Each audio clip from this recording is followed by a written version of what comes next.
자, 저희 굿모닝 글로벌에서 준비한 2021 신년 기획 특집 시간입니다. 포스트 코로나 시대를 맞아 2021년 시장 대응 전략 세워보도록 할 텐데요. 전반적인 시장에 대한 이야기 아주 특별한 분과 함께 나눠보려고 합니다. 핀테크 자산관리 전문 기업이라고 할 수 있겠죠. 에임의 이지혜 대표님 자리해 주셨습니다. 안녕하세요. 안녕하세요. 네, 대표님 드디어 이렇게 나와주셨어요. 반갑습니다. 네, 우선은 새해 복 많이 받으시고요. 건강하고 행복한 새해 맞으시길 바랍니다. 네.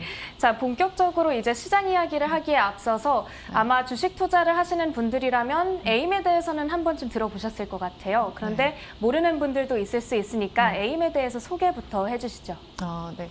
현재는 가장 간단한 버전은 62만 명의 개인 투자자들이 자산 관리를 시작한 핀테크 자산 관리 전문 기업이고요. 그냥 앱이라고 생각하시면 되고 나를 대신해서 자산 관리해주는 로보 어드바이저가 있는 곳. 네, 알겠습니다. 사실 저는 개인적으로 대표님의 팬이거든요. 근데 이 에임의 광고를 보고 팬이 됐습니다. 굉장히 약간 아메리칸 스타일로 맥주 한잔 하시면서 이 스타벅스 소비만 하지 말고 소유를 해라 이렇게 말씀하시는 모습이 주식 투자에 대해서 어렵게 생각했던 분들도 조금 쉽게 할 수 있게끔 접근할 수 있게끔 계기를 마련해 주신 것 같습니다. 자, 그래서 오늘 제가 이렇게 좀 사심 가득한 방송을 하게 될 것 같은데 시간이 아까우니까 본격적인 질문 들어가 보겠습니다. 우선은 2020년은 코로나19 여파로 변동성이 굉장히 큰 한 해였죠. 2월, 3월 달에는 굉장히 큰 폭으로 폭락을 했다가 결국에는 반등하는 마무리를 지었습니다. 그런데 오늘은 첫날부터 또 이렇게 약세장이 펼쳐지고 있는데 개인 투자자들에게는 어떤 의미를 가진 한 해였을까요?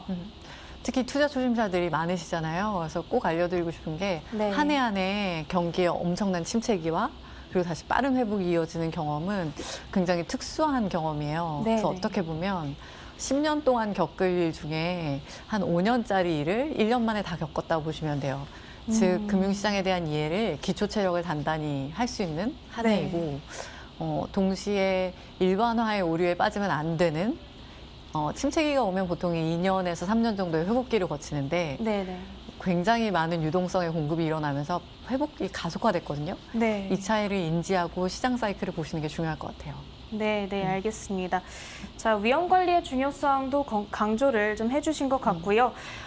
작년 한 해 동안에는 개인 투자자들의 주식 열풍이 불었잖아요. 우리나라에서는 동학개미라고 불리는 집단이 있고 미국에서는 로빈후드가 있고 또 중국에서는 상응하는 개념으로 부추가 있잖아요.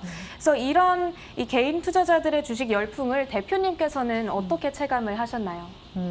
크게 두 가지 있는 것 같은데요. 일단 투자자의 저변이 굉장히 확대됐어요. 처음 에임을 시작했던 2015년, 16년 무렵에는 20대 이하 투자자 비율이 15% 정도밖에 안 됐거든요. 상식적이잖아요. 근데 이 비율이 25%, 30%까지 올라온 상태고요. 그리고 여성 투자자의 비율도 많이 늘어났습니다. 한 가지 더 있다면 간접적인 투자를 하던 분들이 이제 직접 투자에 나서기 시작했다.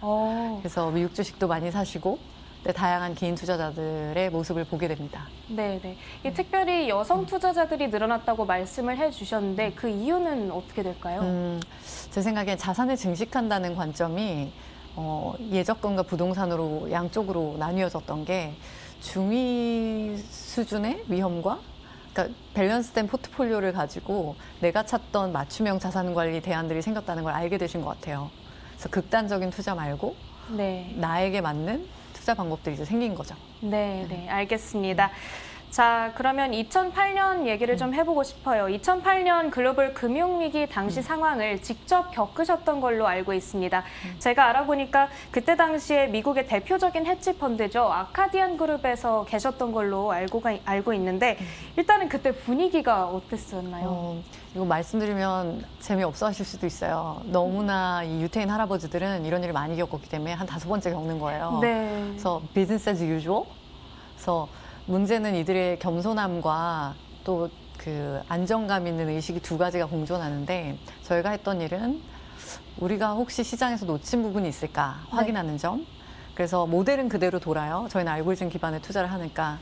근데 두 가지가 바뀌었었어요. 짧게 말씀드리면 유동성 위기였기 때문에 당시에는 지금 유동성이 너무나 커져 있지만 유동성 위기에 대응하는 방식으로 모델에서 유동성 관련된 팩터들을 전부 다 중성화시켰어요. 네. 시장의 볼륨 데이터가 모두 틀렸다. 그리고 또 하나는 카운터파티 리스크라는 게 생긴 거예요. 증권사가 다 없어지니까. 네. 리먼 브로더스 없어지고 베어스턴스 없어지고. 네. 그래서 트레이딩 볼륨을 현격히 줄였어요.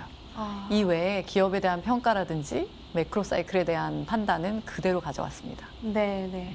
그렇다면 그때 2008년 당시 금융위기와 작년에 우리가 겪었던 코로나19로 인했던 이 팬데믹 사태 비교를 해보자면 어떤가요? 역사가 반복되지만 다른 형태로 반복되잖아요. 네. 자본주의 시장을 관장하는 연준을 비롯한 중앙정부들은 자본시장 활용법을 계속 진화시켜 나가고 있어요. 그래서 유동성을 대량 공급했을 때 회복됐던 즐거운 경험을 했던 것이 이제 전이돼서 전 세계적으로 많이 실험을 하기 시작한 거죠. 네. 그래서 이 유동성 공급으로 인한 회복이 더 빨라졌다. 금융위기 때는 한 1년을 두고 6개월에서 1년을 두고 이뤄졌던 일이 지금은 6개월 이내로 끝나버렸잖아요. 그렇죠. 그리고 누군가는 다음 위기를 두려워하겠지만 네. 자본시장 활용법이 진화되고 있기 때문에 또 우리는 인류의 미래를 한번 믿어보는 게 좋지 않을까? 네, 균형적인 포트폴리오를 지키면서요. 네, 네, 네. 알겠습니다. 자, 균형적인 포트폴리오를 지키는 것을 강조를 해주셨습니다.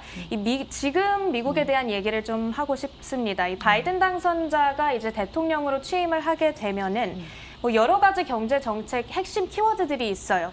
부양책, 친환경, 증세, 그리고 반독점 규제 이런 키워드들이 있는데 이런 것들이 시장에 미칠 영향에 대해서는 어떻게 보고 계신가요?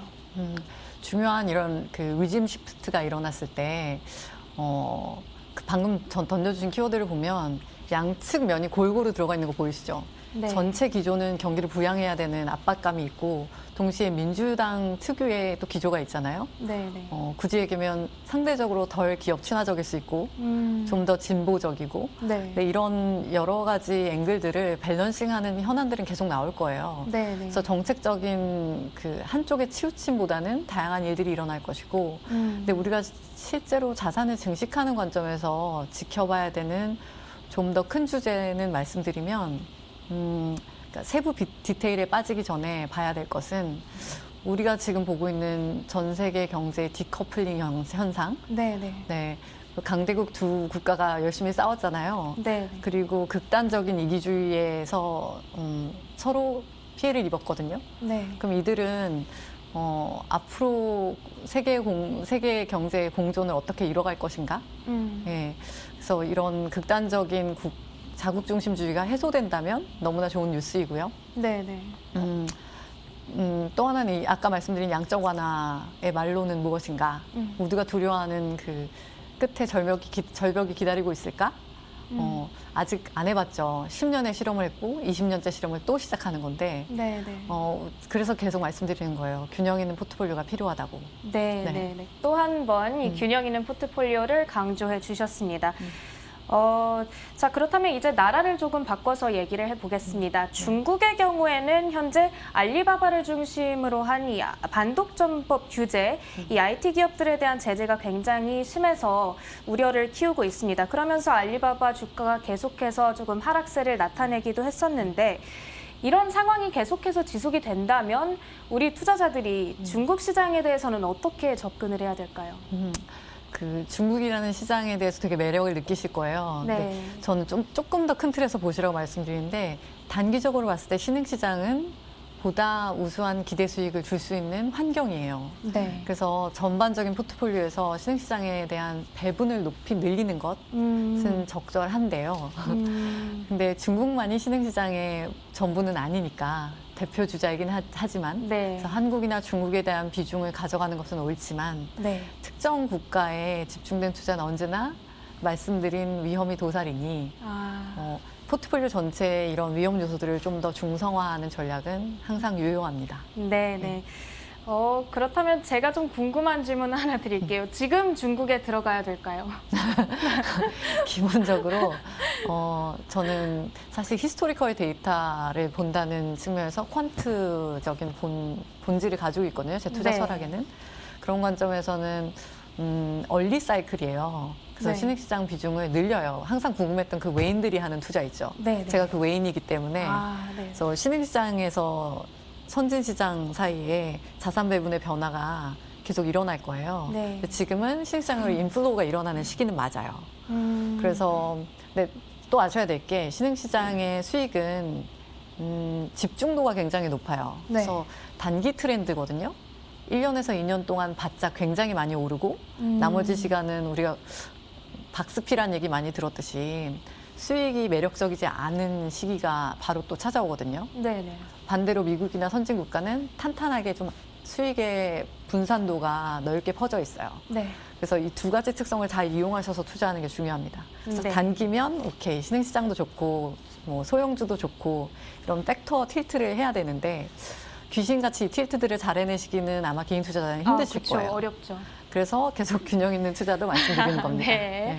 다시 한번 균형 있는 네. 투자 강조해 주셨습니다. 단기로 보면은 중국도 오케이다. 네. 이렇게 말씀해 주신 거고요.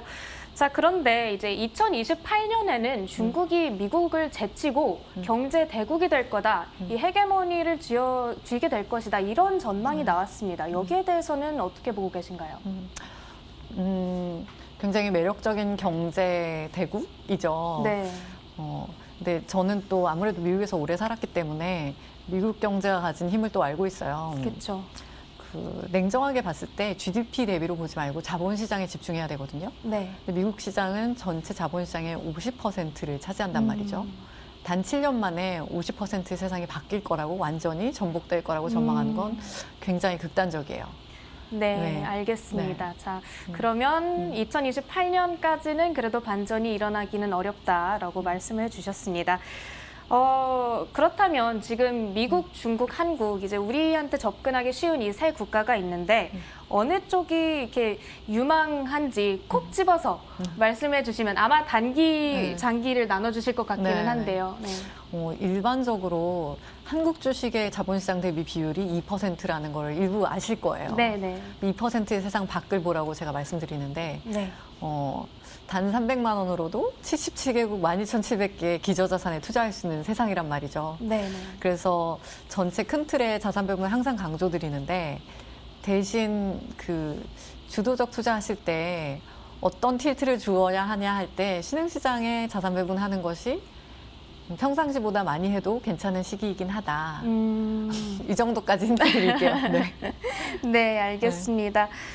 자, 이제 조금 곤란한 질문일 수도 있을 것 같습니다. 제가 그래도 여쭤보고 싶은데요. 네. 이 바이든 행정부가 본격적으로 출범을 하게 되면서 친환경, 신재생 에너지가 부각이 될 것 같습니다. 이에 따라서 우리가 어떤 섹터, 어떤 종목들 조금 투자를 해보면 좋을지 여쭤볼 수 있을까요? 사실 종목 기반의 투자를 안 본 지가 좀 됐어요. 네. 네, 기본적으로는 약간 사고 프레임을 조금만 바꾸셔서 종목으로 보지 말고 이런 거 있어요. 말씀하신 그 기업들이 가진 팩터가 있거든요. 어떻게 보면 모멘텀일 거예요. 모멘텀이라는 관점에서 보시면 기존의 트렌드가 근과거 수익이 좋았던 종목이나 섹터가 근미래 동안 지속되는 환경이거든요. 반대로 변곡점이 심한 작년 같은 때에는 어떤 특정 테마에서 갈아타기가 굉장히 어려워요. 네. 그래서 방금 말씀하신 테마를 가지고 계시다면 그에 대한 자산 배분을 전체 포트폴리오의 10% 이내 네. 정도로 가져가시면 좋을 것 같아요. 네, 알겠습니다. 자, 이제 마지막 질문을 드려야 될 것 같습니다. 이제 뭐 2020년 마지막 분기 그리고 올해 첫 분기 이렇게 고려를 해봤을 때 우리 투자자들한테 투자 전략 조언 한 가지만 해주신다면 저 굉장히 단순하게 말씀드려요. 네. 대다수 투자자가 제가 정말 많은 사용자들을 만나다 보니까 네. 자금에 주어진 시간을 기준으로 전략을 짜면 되거든요. 그래서 1년 미만의 투자를 하는 분들은 정말 귀신같이 1년 투자 수익의 1년 투자 수익이 3일 만에 결정되거든요. 네. 절반이. 투자 수익의 절반이 결정된 그 3일을 귀신같이 촉집게처럼 네. 테마 투자를 하셔야 되고요. 3년 이상의 긴 호흡으로 자산 증식을 하신다면 제가 말씀드린 글로벌 자산 배분을 충분히 하시면 편하게 돈을 버실 수 있어요. 네. 시간이 많은 사람이 이익이 되어 있습니다. 네. 시장에는. 알겠습니다. 네. 자, 자, 이제 마지막 이렇게 조언까지 한번 들어봤습니다. 자, 오늘 대표님께서 해주신 말씀 토대로 저희 2021년 전략 잘 한번 세워보도록 하겠습니다.